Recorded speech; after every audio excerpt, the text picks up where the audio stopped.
Good morning, artists.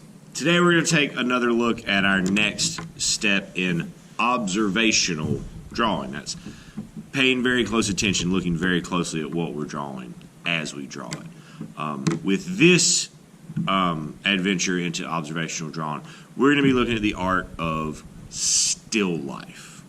In a still life, we're only going to see things that can't move by themselves. Now, you guys are going to have to put your own still life together. So for this drawing, here's what we need. We need a piece of paper.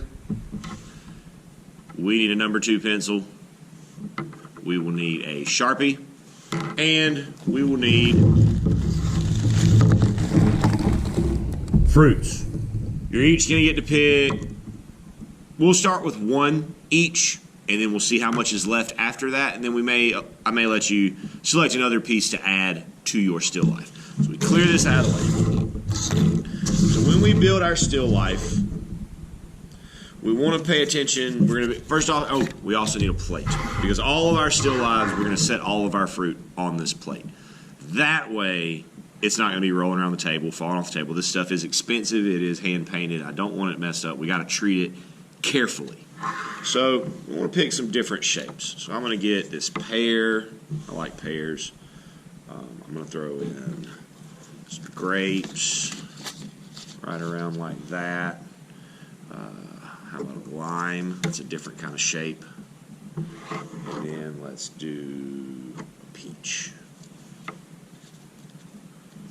So once a still life is put together, the thing is you can't touch it. You have to leave it sitting where it is. So I'm going to slide my still life out of the way for a second.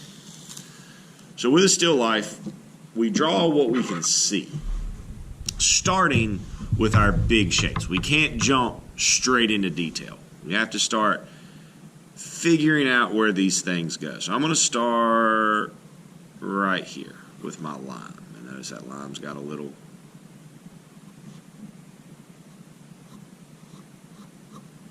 because there's going to be a lot of overlapping in this. There's going to be a lot of one shape covering up another shape. So we go slowly. We don't have to rush.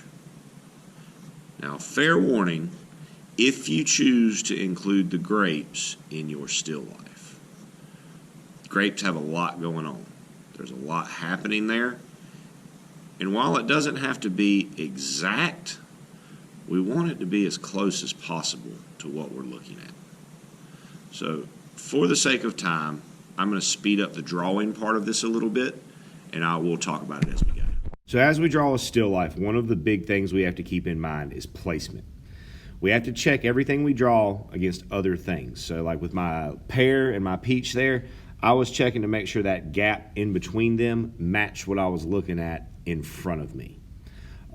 There's going to be most likely some erasing and then redrawing. That's okay. When we're done with drawing everything, we're going to outline it with Sharpie so that it's ready for paint next time I see you. And again, as you work, just keep looking, keep observing, keep paying careful attention to the shapes that you're looking at.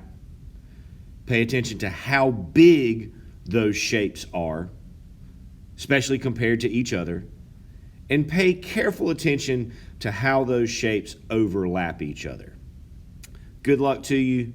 Happy arting.